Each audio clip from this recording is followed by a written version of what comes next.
መምህር እኔ አያቴ ጋር እህቴ ማለት ነው ታናሽ እህቴ አያቴ በህይወት የለችም እና እሷ ጋር በእጇ አቅፋት ቤቷ ማለት ነው ቤቷ አሁንም አለ። አያቴ ከሞተች ቆይታለች ወደ 10 ምናምን ዓመት ሆኗታል። እሺ ህልሙን ንገር። እሷ ቤት ህልሙን ንገር። ምክንያቱም አሁን ህልሙንና ሌሎች ነገሮች ስታብራሪ ይደበላለቃልና ህልሙን ቀጥታ ብቻ ህልሙን ንገሪና ከዛ በኋላ አቅፋት አያታለሁ እና ሁሉ ጊዜ እሷ ቤት ነው ማያት እህቴ ማለት ነው ታናሽ እህቴ እሷ ቤት ነው ማያት። እንደገና ደግሞ አቅፋት አያታለሁ። እሺ በጸሎት እንድታስቢያት ወይም ደግሞ የሆነ ነገር ይኖር ይሆን? እህትሽ ያለችበትን ህይወት ትነግሪኛለሽ? እህቴ ያው ጸሎት እንትን እላለሁ እኔ ያው ቅርብ ጊዜ ነው ጸሎት ለሷ ማደርግ የነበረው። አው እኮ እህትሽን አቅፎ የሚያዩት ለምን እንደሆነ እንዳውቅ ነው። ለምሳሌ ምን ያቀፋቸው በአባትሽ መልክ ተመስሎ መጥቶ ከአባት የመጣው የዝሙት መንፈስ ብዙ ጊዜ ከአባት ወደ ሴት ልጅ ከመጣ የዝሙት መንፈስ ነው የሚሆነው። ከእናት ወደ ወንድ ልጅ ከመጣ የዝሙት መንፈስ ነው። ከእናት ወደ ሴት ልጅ ከአባት ደግሞ ወደ ወንድ ልጅ ከመጣ ደግሞ እንደዚሁ አይነ ጥላ ሆኖ ትዳርና ህይወትን የሚያበለሻሽ ነው የሚሆነው።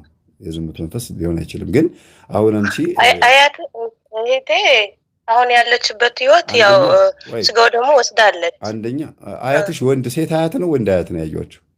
ሴት አያቴ ናት። ሴት አያቴ እህትሽን ማለት ነው።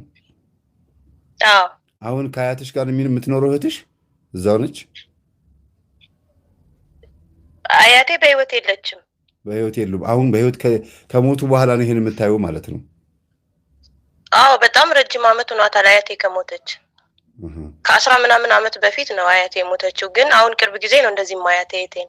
ምናልባት ቤት ውስጥ በመጥፎ ነገር መተርጎሙ ይሄን ያክል ላያስኬድ ይችላል።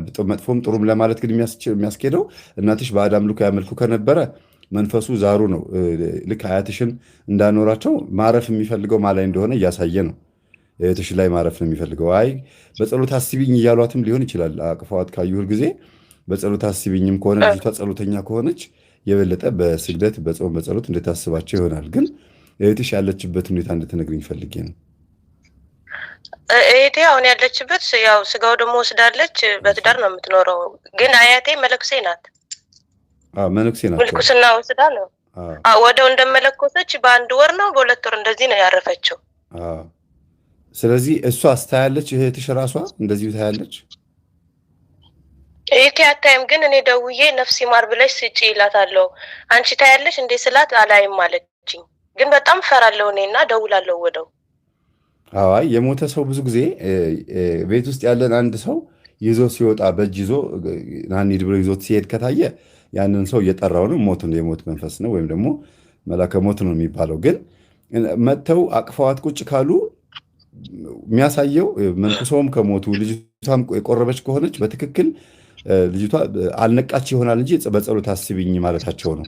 አንዳንድ ጊዜ አንቺ እየጸለሽ እህትሽ ጋር መጥተው አያትሽ መጠየቃቸው ትንሽ ቢጸልዩ የጸጋ ልዩነት ያላቸው ሰዎች አሉ። ትንሽ ብትጸልይ ይቺ ልጅ በጣም ብርቱ ጎበዝ፣ እግዚአብሔር መንፈስ ቅዱሱን የሚያሳድርባት ለብዙ ሰዎች የምትተርፍ መሆኗን ለማሳየትም ይሆናል እና በትክክል ከመንፈስ ጋር ማገናኘቱ የሚጠቅመን አያትሽ መጀመሪያ ከመመንኮሳቸው በፊት ምንድን ነበረ ህይወታቸው የሚለውን ስትነግሪኝ ነው። አያቴ እኔ አላቅም፣ ግን የሆነ ወር ላይ በግ ታርዳለች እና ማንም አይገባም። አንድ ልጇና እሷ ብቻ ናቸው የሚገቡት። እኛ እንከለከላለን፣ አንገባም። ነጭ በግ ነው የሚታረደው። ያ በግ ታርዶ ከተበላ ካለቀ በኋላ ነው እኛ ከተጠረገ በኋላ ቤቱ ነው የምንገባው። ማን ይበላዋል? እነሱ ናቸው የሚበሉት። ምን እንደሚያደርጉ አላውቅም፣ ግን እኛን ይከለክሉናል። እናቴ እንደዛ ታሪ ነበር እኮ ስላት አሁን አይ እኔ አልገባም እነሱ ናቸው አለችኝ። አንድ ልጇና አያቴ ማለት ነው። እሺ ስለዚህ እህትሽ ከአያትሽ ጋር ኖራለች ረጅም ጊዜ?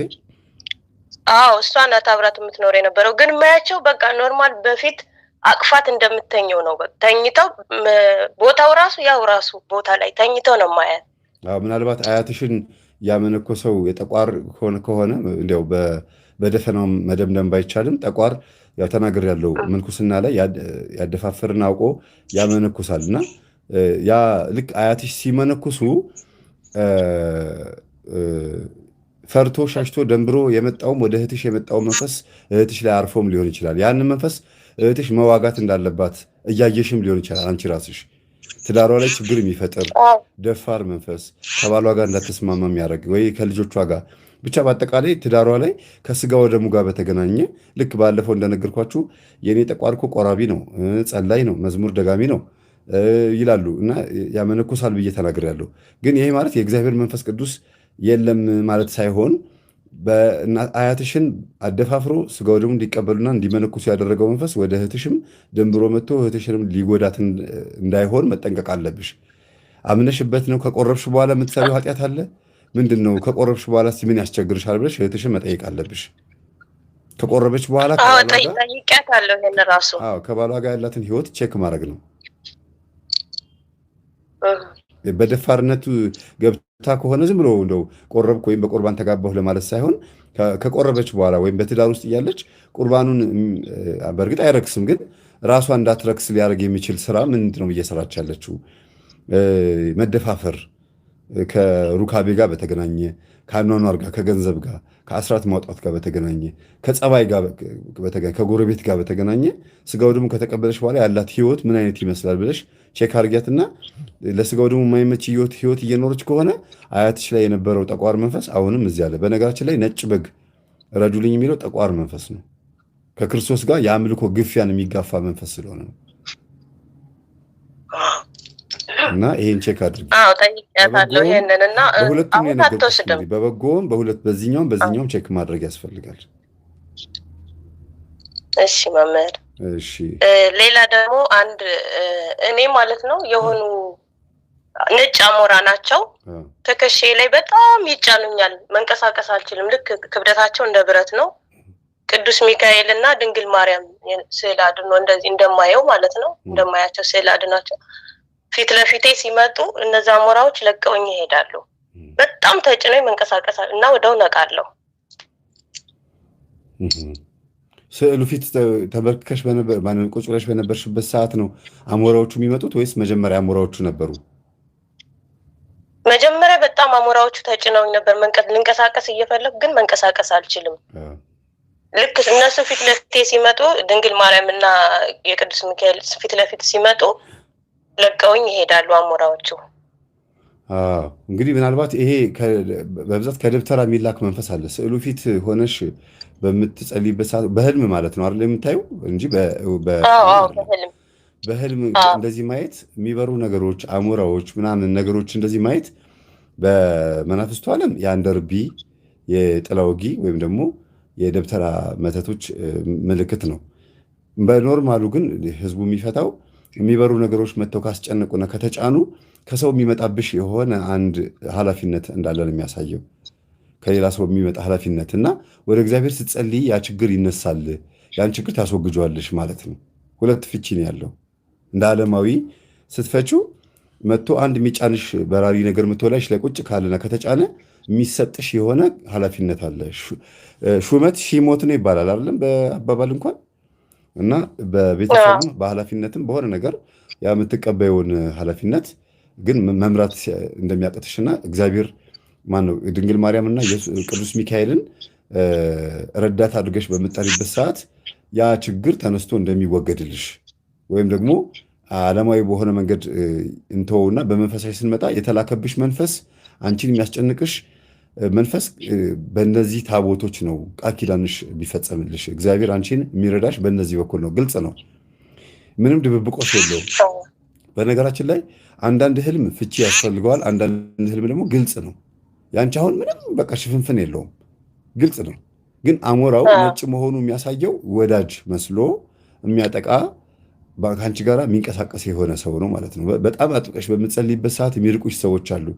እንቁረብ፣ ንስሐ እንግባ፣ እንጸልይ ስትያቸው የሚሸሹ ሰዎች አሉ። እንደዚህ አይነት ሰዎች መጀመሪያም ከአንቺ ጋር ጥብቅ የሆነ ቁርኝት የሌላቸው ሰዎች ናቸው፣ ችግር ያለባቸው ሰዎች ናቸው ማለት ነው።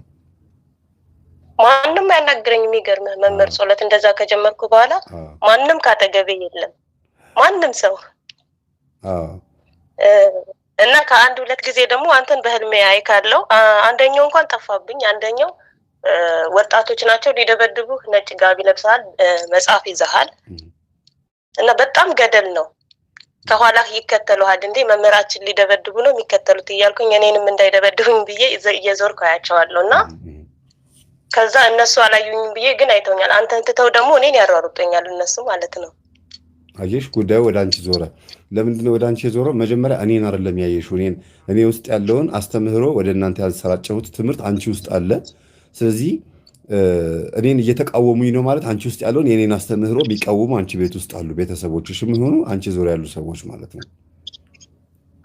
ይሄን ብዙ ሰዎች እንዳዩ ይነግሩኛል። እና ምንድነው አንቺ ውስጥ ያለው እኔ አሁን ያስተማርኳችሁ ትምህርት አለ አይደለም፣ ገጠመኝ ላይ የምትሰሚ ሁሉ ነገር በተግባር እንድትፈጽሙት የምነግራችሁ አካሄድ አለ። እሱን አካሄድ የማይወዱ ሰዎች አንቺ ውስጥ ያለውን የኔን ትምህርት ነው ሲቃወሙ፣ ያው በእኔ መልክ ያሳይሻል፣ በእኔ መልክ ነው የሚያሳይሽ እና ወደዛ ጣዩ። ልክ ትምህርቴን መጀመሪያ ተቃወሙ፣ ከዛ በኋላ ደግሞ አላርፍ ስትያቸው ደግሞ አንቺን ደግሞ ጠሉሽ፣ አንቺን አኮረፉሽ። አየሽ ወደ አንቺ ዞሩ ማለት ነው። መጀመሪያ እኔ ነበር የሚቃወሙት፣ ከዛ በኋላ ደግሞ እኔንም እንደገና ደግሞ አንቺንም ጭምር ማለት ነው። እና ጉዳዩ አስተምህሮ ላይ መሆኑን ያሳያል። እሺ አንድ እንትን ልበልና ከዛ ቦታ ለቃለሁ። ህልም አያልቅም።